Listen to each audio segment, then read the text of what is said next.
God is always with you, my parents had always told me. Even when you are alone, He is with you.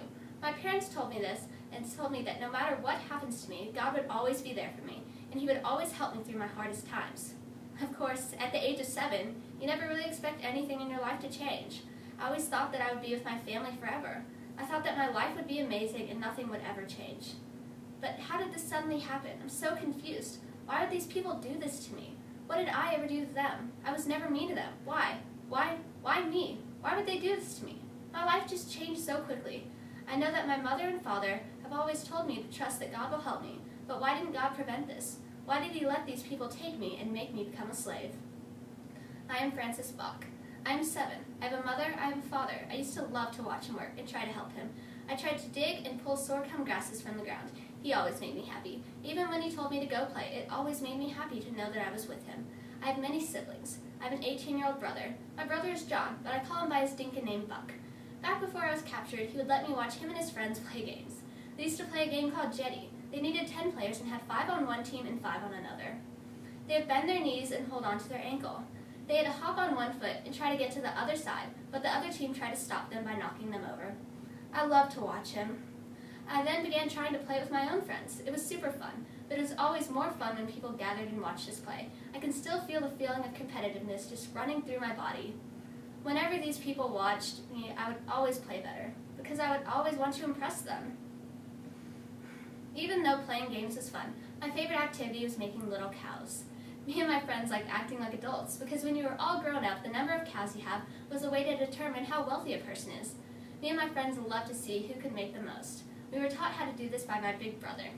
He showed us how to make them out of mud. This is what me and my friends loved to do. We would do this day after day, never getting bored. I just wish my life could have stayed like this for a little longer. The day I was captured seemed like such a great day. My mom had trusted me to go sell her eggs and peanuts at the marketplace. This is a very big honor, and all I wanted to do was to show to my parents that I could be a good trader. I just wanted them to be proud of me. They sent me with about 10 other kids. A few were my friends, who my parents trusted. All she wanted to do was to make sure I was safe. When we headed to the marketplace, I remember it was a super hot day, and I could still feel the sun beaming down on me, making me sweat.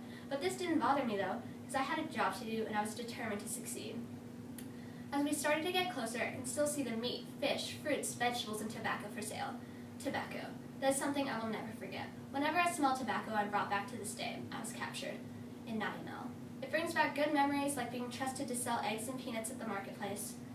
But sadly, it also brings back horrible memories, the memories of what happened next. It seemed like such a normal and calm day at the marketplace. Then all of a sudden, everything changed in an instant. People started walking faster and started yelling, "Smoke!" Then customers began running away from the marketplace in every direction, screaming, "The Murray Hillen are coming! The Murray Hillen are coming!" Whenever people began running, they ran into men with guns heading to the marketplace. There were men on horses shooting people, and suddenly clouds of smoke appeared along with a loud noise. With that, people dropped to the ground dead. Then suddenly, a man on foot ran into the marketplace with long sticks that they slashed at people, making even more fall to the ground. I couldn't count how many men there were. 20. No, maybe 30. No, maybe 100 men attacking us. All around me, I could see people falling to the ground in pain, and within seconds, I could see them stop completely. I knew that they were dead. I recognized these people. They were Fur, or non-Dinka people. I could hear people yelling at me to run, so as I began running, I ran into a man on a horse, pointing a gun straight at my face. I stopped. I couldn't move. I was frozen in fear. He began to yell at me, but I couldn't understand a word he was saying. He then thrust me in a donkey carrier with no explanation at all as to what was going on. The journey to where I am now is horrible. They answered none of my questions. Had this been a mistake? Did they mean to take someone else? Where are you taking me? Where are you? Where is my family? Will they be able to find me? Why?